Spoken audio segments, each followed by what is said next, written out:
We knew it was going to develop. We just didn't know what she was going to develop into. We were in St. Croix in the U.S. Virgin Islands, flying some other areas of interest. And then we started to pick up this storm, which would become Katrina. And they said, hey, Sean, you're up next. You got this storm, and you're going to catch it, fly it, and then recover back to Keesler in Biloxi, Mississippi. I said, all right, fine, no big deal. So we did. We set out from St. Croix that afternoon, which was the 26th, I believe, of August. And we loitered literally off the southern tip of Florida, over the Florida Keys, waiting for Katrina to come off of the state of Florida and get back out over open water. And she did. And she was right at the cusp of a Category 1 hurricane on land, and she rapidly exploded into a strong Category 1 once she hit water. We flew Katrina for about 4.5 to 5 hours over the Florida Keys.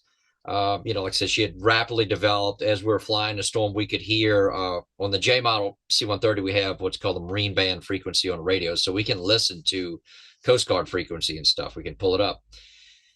The really hard part to listen to is all these people that were fearing for their lives. Even though it was a Category 1 hurricane, that is a very powerful storm, and it can cause a tremendous amount of damage. So you're listening to all these people that didn't heed the warnings and decided to stay on their boats and ride it out. Even though they were tied to the dock, it was still extremely rough.